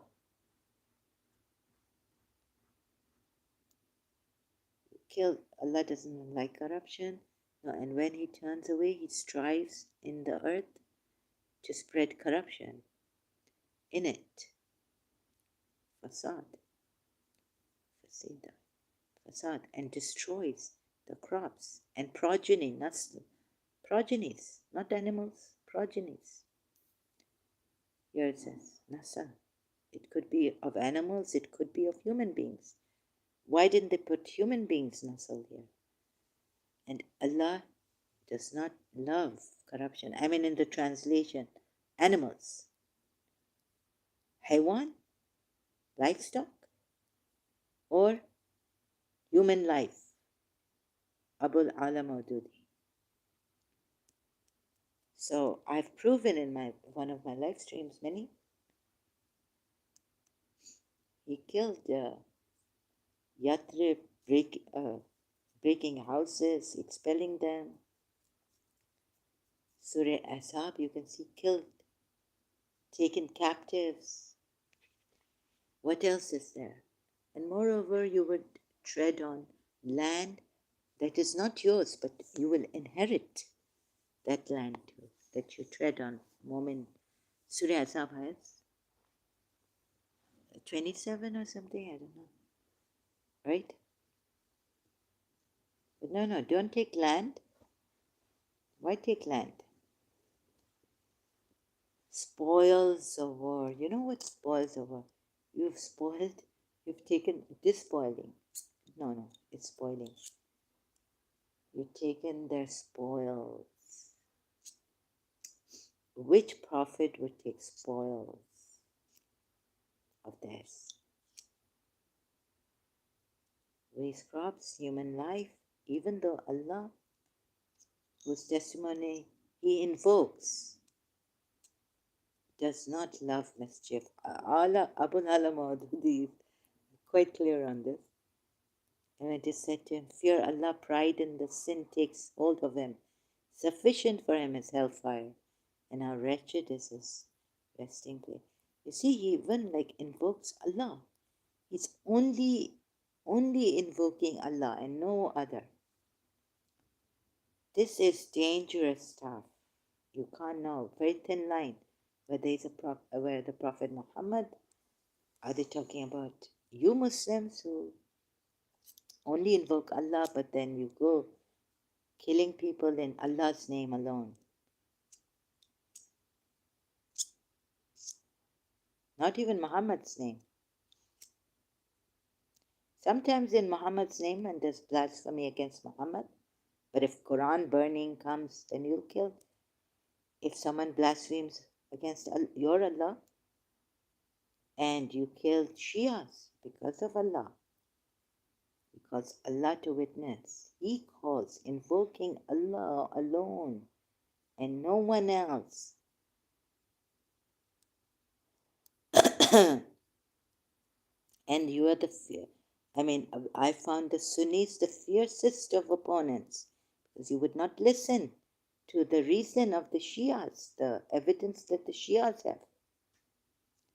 And you obstinately refuse, fierce opponents of your fellow Muslims, Shias, which you don't even call Muslims. You take them as kafirs and mushrik. They are the worst of the creatures, Suribaina, along with the Jews. And what makes you a mushrik? But here, this person is not a mushrik. He surely looks like a munafiq, a hypocrite, but he's not a mushrik. Mind you, please take note, he even calls on God to witness what is in his heart.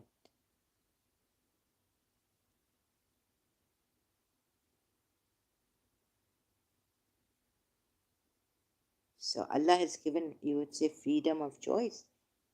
And then the one who even calls only Allah can it save you. If you only call Allah. No. It depends on your niyat.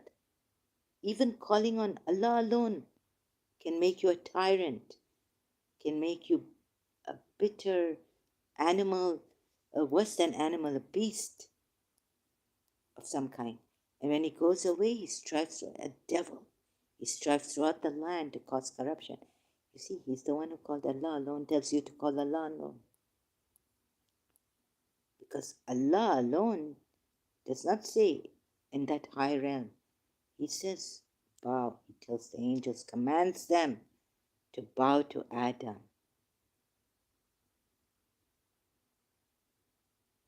And Shaitan worshipped Allah alone. And it was Shaitan who said, I will not bow to Adam. But the reason given is that no, but I was bowing to you. Don't go for that reason that I'm made of the fire and he's made of clay. Don't go on everything the Quran ayat say. Then how can we, if you go on everything the Quran ayat says, then how will we make out what is a true religion, whether this is a true religion, whether the evidence is clearly for it in every way? Now we have to depart a little bit from the Quran ayats at times. Even the Islamic history, for God's sake. Not how you take it and you follow. Then how will you know? You just, no, this. Now you Sunnis have got you. Muslims, call on Allah alone. Make him a witness alone. How hard your hearts have become, How you kill Shias, how you go after them, how you hate them. At least, okay, the Shias say, they are deviants, let them practice their thing and we practice. God knows best who, when, or what. God have mercy on you people and guide you. We pray for your guidance.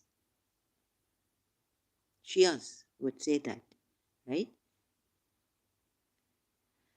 But now Shia Sunnis, here we have someone who calls Allah alone to witness. And he works like shaitan. So even calling on Allah alone cannot help this person. So what is then more important? Tell me. So confusing, right? So I leave this open. Also this point here. I keep coming here to this ayat at times. Tell me. Call Allah alone and those poor polytheists. Even calls on God in witness. Abul Ala Maududi. He calls Allah again and again to bear testimony to his sincerity. Oh my God. Abul Ala Maududi. Footnote. Such a person tends to claim again and again that he was merely a well-wisher and was simply striving to uphold what is true and right again and again, and to promote the welfare of the people rather than doing things for the sake of personal aggrandizement. Oh my goodness. Yet he is the most fierce in enmity, like the Sunni non-Shia against the Shia, fellow Shias. Wouldn't you say? No, don't call on any other than Allah. Oh my God, you see how it has confused. And he's the most fierce of enemies too. Footnote for two. The words al-Qisam mean the most fierce in enmity. Yeah. And this has made you so hard-hearted that you can't even see that the Shias cry for Imam Hussein, the grandson of Prophet Muhammad. And you say all sorts of things against them. This would apply to someone who concentrates all his energies on opposing truth and who resorts to whatever falsehood, dishonesty, treachery, and breach of faith he thinks necessary to achieve his ends. This is a clear description of those Sunnis who hate, those Muslims who hate Shias to no extent. Like, we will get 72 Huris, we will get paradise, killing one Shia. Because we call on Allah alone, and they are mushriks, they are kafirs.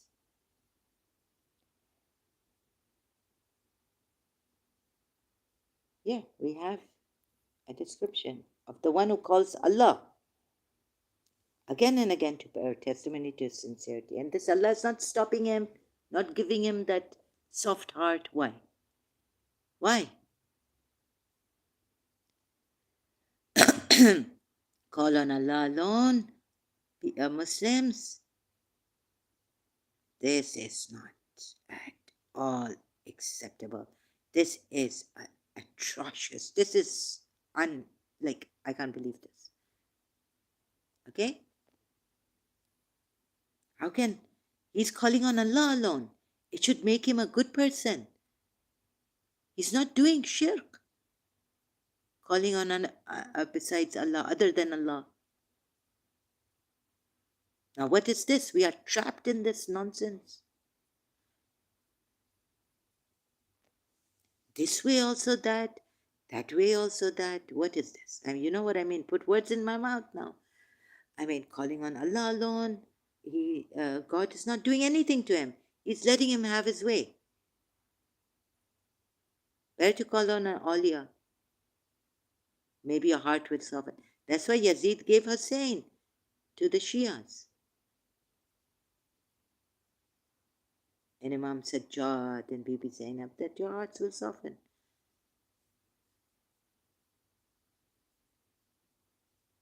He calls Allah again and again to bear testimony to his sincerity.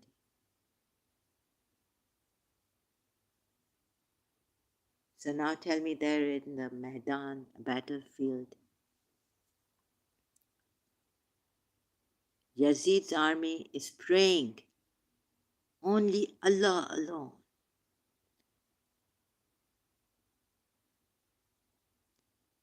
They're also praying 5 times a day. They are also reciting the Quran.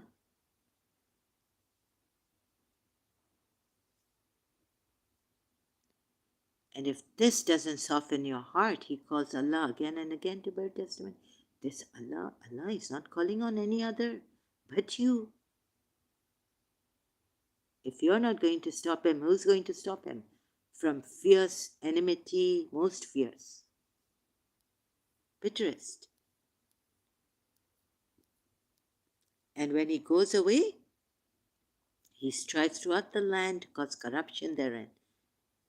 Okay, you may say you are a true Muslim. You only call on Allah, your heart has been softened. You are not like this hypocrite. But shouldn't Allah stop him? Because Allah alone should stop him right here from causing such corruption on land. It's like Allah hates corruption, fasad, and all this. You know what Allah told Abraham? I hate zulm. This is a part of zulm. No, my covenant does not reach the zalimun. Allah hates corruption, right? So that's zulm. And this is corruption against fellow human beings. Crops, animals, nasals, tasal, destroy crops, animals, nasal of animals and maybe human beings too. In the name of whose testimony he invokes, Allah alone. Wouldn't this make you hard-hearted? Like, but you say no. We are Muslims.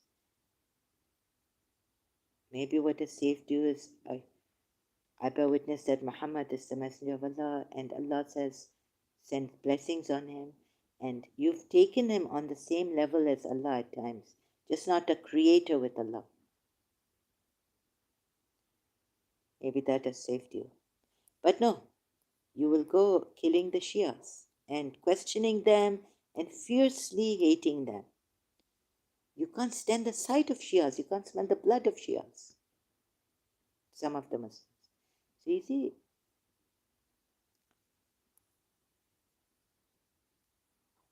this is all terrible. Okay, I need to take a break. Thank you so much. God bless you. Thank you for the likes so much. Please share sparingly so that we can get to something that would be better than just this. And lead the people into light, proper, true light, and that say that you are the light.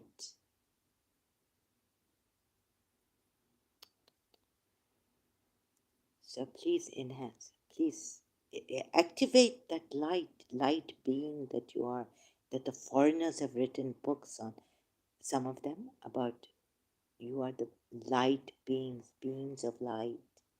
You can be that. Not only be your Ahlul Bayt or someone thoroughly purified, your Ummul Mumineen are thoroughly purified. Remove the sin from them. And then what is purity? And what is all this? And what is the greatest law? To love one another unconditionally. Be Rahmaniyat. Be like God. God's attribute. Rahmaniyat. Loving everyone unconditionally. So this hope, I don't know, I may have not performed well and not shown you well. They're subtle. So I'm trying to burn all the bridges, show you as much as ayats and difficult ones too, very subtly. Before, very direct ones that showed there were contradictions. Even then, the Muslims gave me a hard time here. Couldn't see it. And if you couldn't see the earlier ones, the ones very clear about contradictions in the Quran, errors in the Quran, omissions in the Quran, then here, if you come here, you'll definitely, not get this. It's very subtle ways, burning my bridges. And to also, for my self-help, if there's something I've made an omission or not been able to explain or things like that, I apologize. You can correct me in your mind for now. And But please be honest with yourself, because we need to help humanity. And we need humanity first, not Muslims, not something that the whole humanity needs to know and understand and realize that we are from each other, we are one in humanity, and that should be enough to make you see that this extended self, it's not about you, or me. It's about us. So when a Quran ayat like this says, it's all mankind. So when you've given a promise to someone, trust, this ayat is enough to awaken the rest. Leave the rest aside. I mean, that's why I have to go through the rest to show you what a terrible thing this is. We don't need all this. We only need that, O mankind. Surah Nisa, ayat 1. O mankind. Not even that one, that orphans you can't marry, you can't take care of. So marry ones that please you, your liking. 1, 2, 3, 4. Right? No. Just this. Maybe this came from some humanity. Oh mankind. But I'm saying this Quran is pathetic. It's gone case. It's very, very evil. It comes from the evil one, not from the true God. But what I'm saying is that this should be enough to awaken that humanity in you, insaniyat. And please, so that's why don't go to here and there, these ayats and that. Those are stories, and they are, like, how shall I say it? Like, this is the foundation, and this should have, Allah, a God, the true one God, should have maintained this. You can call on other than Him if it's in your niyat. And this should be enough to awaken that, how to soften your heart to your fellow humans. If you do bad to others, it will come back to you, because you have done bad to your extended self. And every reaction has a reaction. Einstein, scientifically proven. Einstein has proven it. O mankind, fear your Lord. You don't have to fear Him. You see, here maybe some taqwa, khawf or taqwa. Like, taqwa would be conscious of yourselves, your true selves, true nature. Once you realize that your true nature, by true nature, you are Lord, you are Allah, God, divine, who created you from one soul, which is, I would say, created you from one soul, then if nafs, because here it says, yeah, all this, I have to do more on this. So I think the way it's put, a little bit needs a little bit of changing, dispersed, and fear Allah. No, I wouldn't say fear. I wouldn't bring that fear out from you. No, that's not the way to believe in Allah or anything. Love Allah. Know Allah. Realize Him in yourself, in your heart, through whom you ask one another. And you might need somebody. You might need somebody, through whom you ask one another. There's a song. And the wounds. What does this mean? From your kinship. Fear Allah in regard to relations of kinship. And then don't fear Allah, but fear Allah in the sense that don't make you, if they choose disbelief, even if they are disbelievers, Allah should have given you that much trust. Love your enemies, like Jesus Christ has said. You see, love, if you love the disbeliever, if you're going to start hating the disbeliever, showing hostility, what will happen? if you were hard with them and all this, the Quran ayat about Prophet Muhammad. But you see, this way is wrong. You will never bring them with your hardness, violent ways. Sorry, excuse me. Mumtahana, mujadila, mumtahana. You see, with your hard ways, like the Abraham and his people took. In this ayat, we are told initially they'd started this against the polytheists. Who's telling you to turn away your face and not love your parents because they are disbelievers? Never will you benefit you. Oh God. There has already been for you an excellent pattern in Abraham and those with him when they said to their people, "Indeed, we are disassociated from you and from whatever you worship other than Allah. We have denied you, and there has appeared between." Okay, denied you is okay. For you, your religion, for me, my religion, Surah Kafirun, right? Oh, and it's kind of confusing. It, my friend, tried to learn it, but I always get mixed up. Surah Kafirun and Surah Kafirun.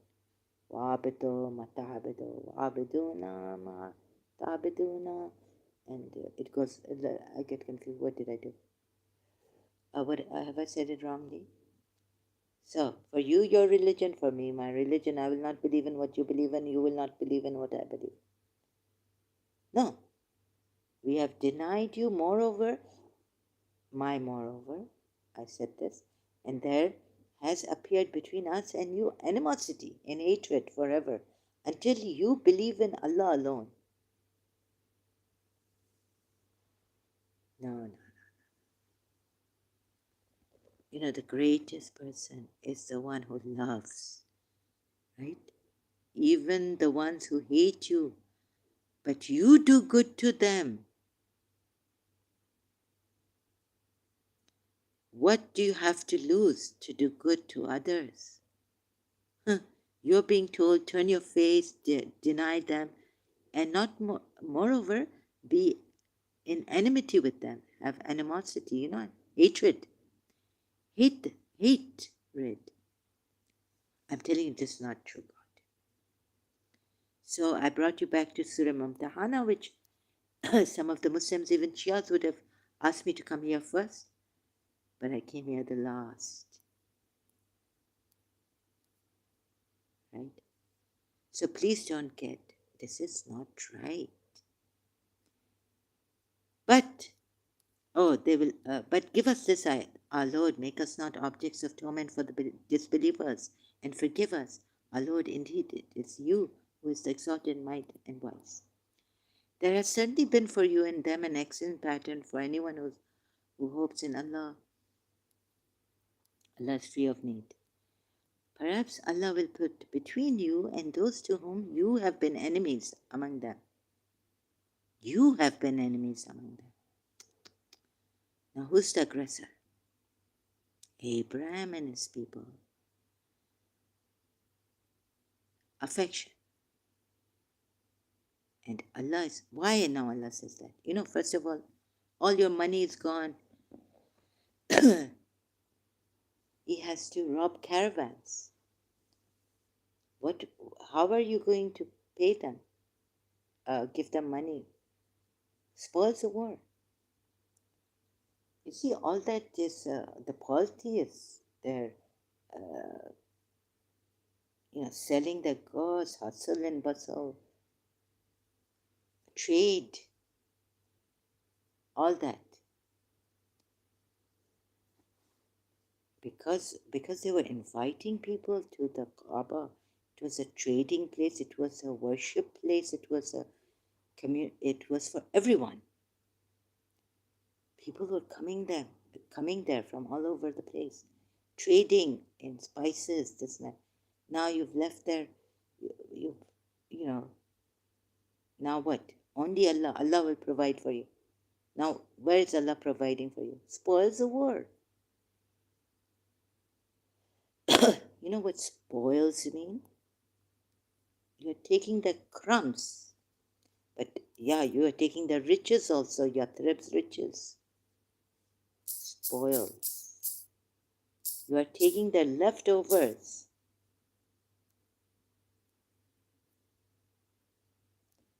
You have destroyed them and you are enjoying the leftovers. The grand gardens and oases, date trees, date palm trees, oasis with date palm trees. This is where Allah has provided you from. Did you see the money coming? Maybe now the Arabs have oil, right? But at that time there was no oil. So everything was coming from, and a lot was coming from polities too in Makkah. And so that's why the believers are told, don't worry, don't worry. Don't worry, don't worry about poverty now. Since we're going to clean this yours, you know, away with your this thing cut off from politics and the ways. But there was lot bounties of Allah there. So this, let's see. I'll try to work it out more, and come with other ayats. Same revisiting these ayats and old ayats with some other ayats in the Quran, and burning all my bridges, and helping you leave this religion and see, first see for yourself that this does not take you out of darkness into light, it takes you into zulm, more into zulm, right? Than into any kind of light, true light. So it is misguiding you to a great extent and you don't see it. Thank you so much. God bless you. All have a wonderful, blessed day, always.